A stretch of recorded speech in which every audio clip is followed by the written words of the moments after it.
to create, go up to File and say New. And this time I'm going to choose the web, right? We've done art and illustration. I showed you film and video. I want you to click on the web, and I want you to go to web large, 1920 by 1080. I'm going to come over here and name, oops, let me click on that. I'm going to name this single path.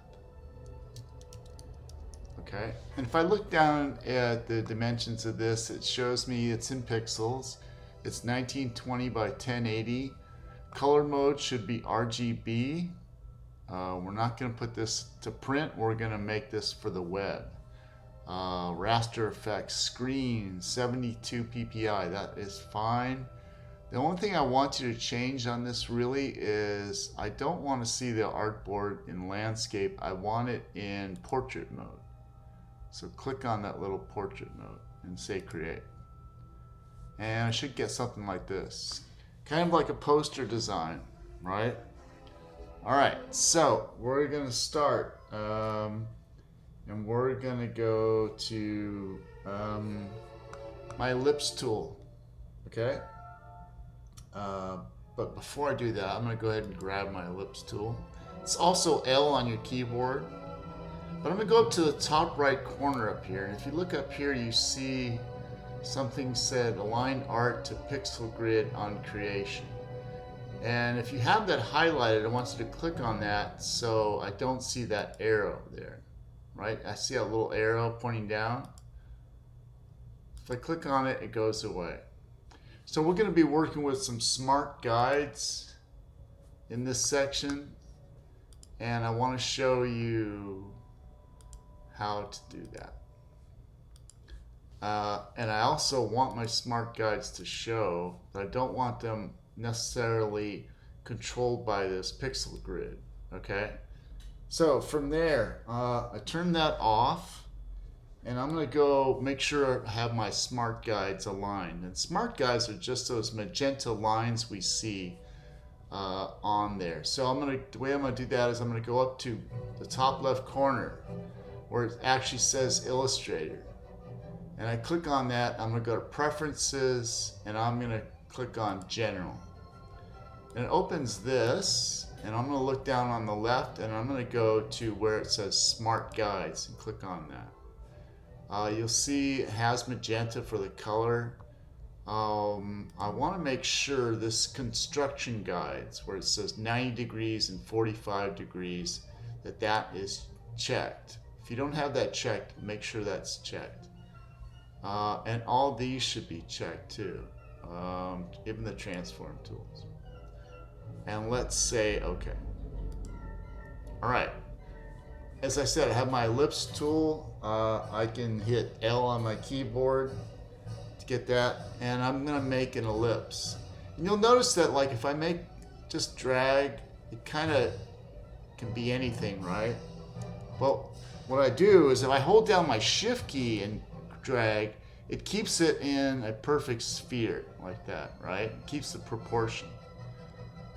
So I'm gonna do that, and I'm gonna let go of my mouse first, and then let go of my shift key. I want to use the scissors key, and scissors tool, I'm sorry. I want to explain the scissors tool a little bit, how it works. It doesn't work by me just cutting things. It allows me to cut along an anchor point. So I'm going to hit C on my keyboard, or I can come right over here to the Tools panel. It's on the very right column. It's underneath the eraser tool, and you'll see the shortcut is right there, scissors. The way it works is that if I click on the anchor point, let's say I click on this one, and then I come over and click on this one, and you see I have that magenta guideline, right? Like if I dragged on that, it shows me all that. So I actually just made a cut from this anchor point to that anchor point. And if I hit V on my keyboard or come over and grab my selection tool, my black arrow, I'm just going to hit V. You'll see that I did in fact cut it. And I'm going to pull this down. And you see, because I have those smart guides on, that it tells me exactly when I'm in the middle, right? So what I want to do is I'm just going to pull this straight down. And I don't know if you knew this, but if you hold your shift key down when you do this, it'll keep it aligned.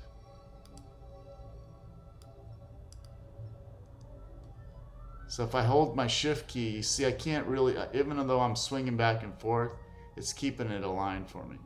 I'm going to let go, and now I have two separate lines, right? Or two half circles, okay?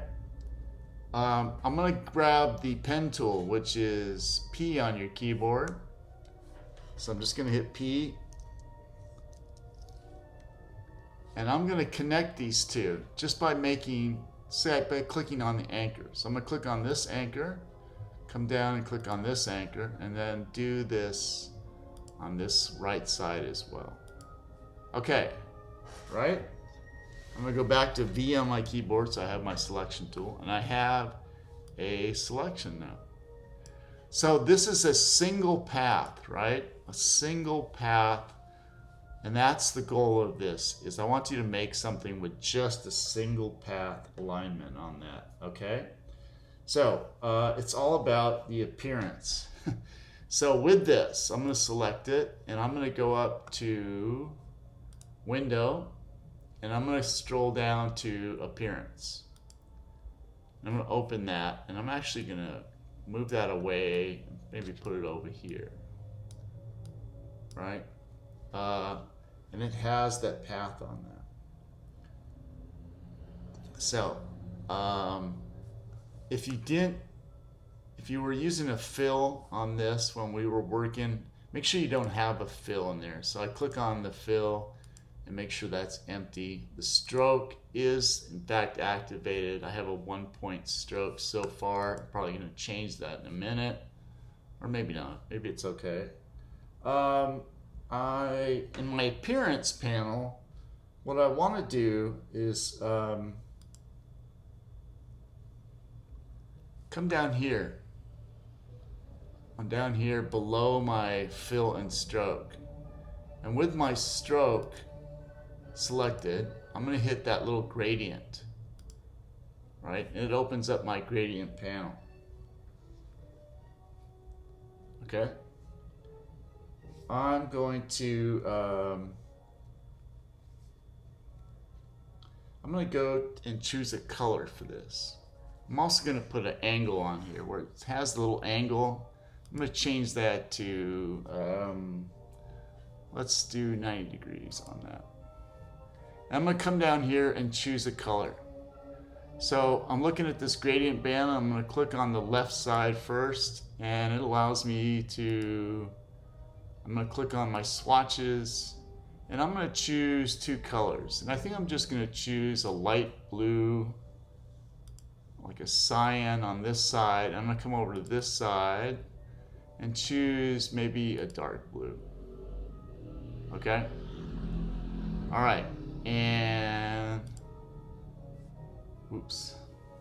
I need to have that selected. Okay. I'm going to come over to the stroke panel, and I'm going to change the weight of that stroke to, let's say, 60 points for now. Okay, so now I have this gradient going.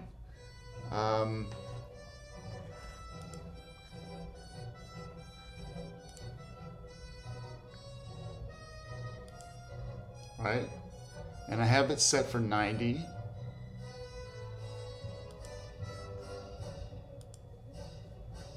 Right? Okay, and now I'm going to go open my stroke panel one more time, and I'm going to go down to where it says align stroke, and I want to click on Align stroke to outside. So it's on the outside of this. Okay?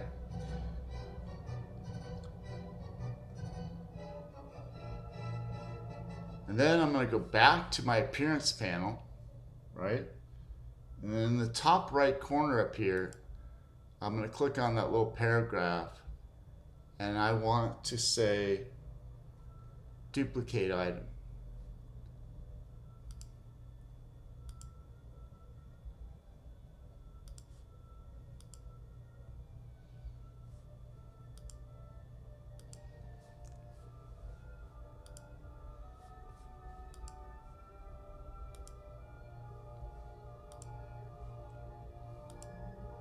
And you see it adds another stroke layer. So I'm going to click on this one, right? And it's on the outside as well. I'm going to come back, and this is important. I'm going to come back over to my stroke over here. And on this one, I'm going to say align stroke to inside. And now I have this inside that. So I just duplicated that stroke layer, and I changed it by working between the stroke panel and the appearance panel. Okay? Okay. I'm also going to go to this one, and I'm going to go back to the gradient for a second. And remember how I changed this to 90 degrees? I want to click on this, and I'm going to do this one to a minus 90 degrees. And you'll see how I get that effect. You're not limited to that. If you want to do something different, if you wanted to do, let's say, minus 180 on that, right? And then went back to this one and highlighted that, you could do that one instead of 90s, maybe. You could type in whatever you want. Maybe you want to do 180 degrees on that and click on that. It's up to you. I want you to have free reign in your design. I'm going to leave mine like this for a minute. Okay? And I'm going to press Command Y on my keyboard, just to show you that I'm still on a single line path. Okay?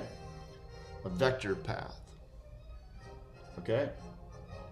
I'm going to press Command Y one more time to get it back.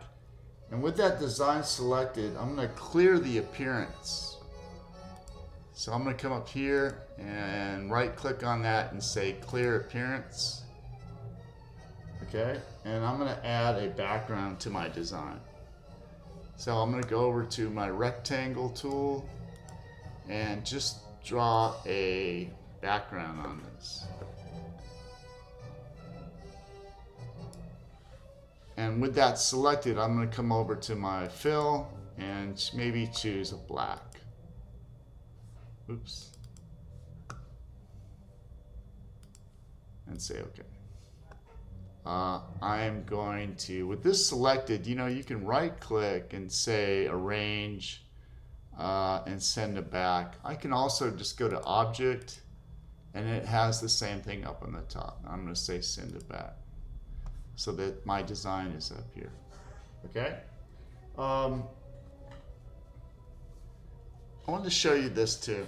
Up in the option panel, if I select, I'm going to go to my selection tool, B on my keyboard, and select this, I am going to show you that up in my option bar, right up here, it says opacity, style, and this to the right of that, it says recolor artwork.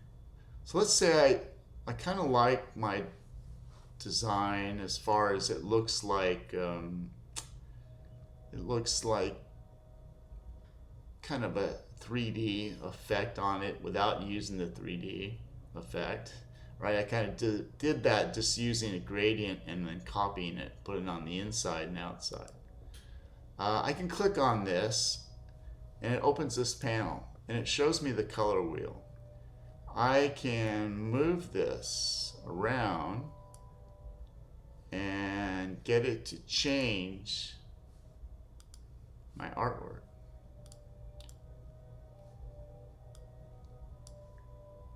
And you'll see if I click on this little unlink and link. It's right here.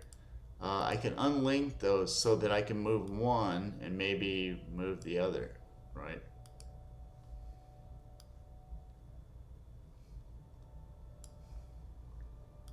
I kind of liked maybe the green and blue. I kind of liked what I had with the violet, so maybe the violet and blue. Something like that. And once I like it, I just come back and click back on the option bar up here and it makes it disappear. Okay, once I'm done, I want to export this to the web. So I'm going to go to up at the top. I'm going to have you save it the regular way you do, right, as an AI file first. And then the second time, I want you to come back and save it to the web. So let me show you this. I'm going to open my layers panel. And I'm going to open this, and I can see that I have my path and my rectangle underneath it. If I turned off the rectangle, let's say I just wanted to export the rectangle and not the background.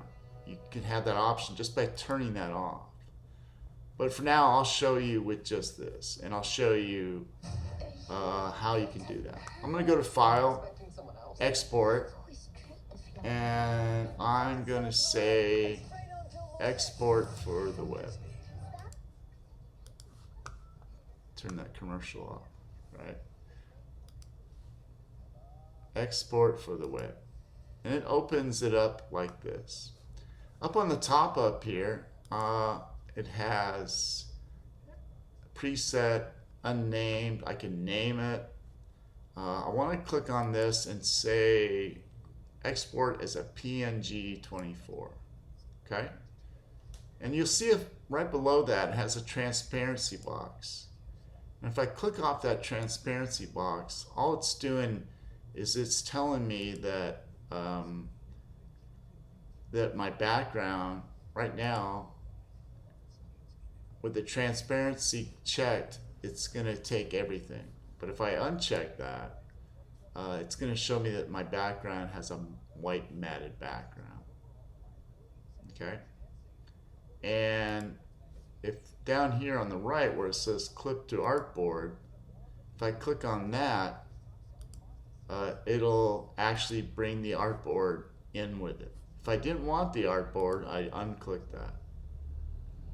Right? So I'm going to leave it unclicked. I don't want my artboard to be exported, but I am bringing my background. Okay? And if you look down here at image size, you'll see that it automatically converted this into pixels, right? So now it's 1080 by 1920, and I'm not going to change those, right? We're actually taking a vector file and turning it into an image file. And I'm going to hit save. Ask me where I'm going to put it, so I'll put it on my desktop, and I saved it as a PNG file. Okay? All right, that's it.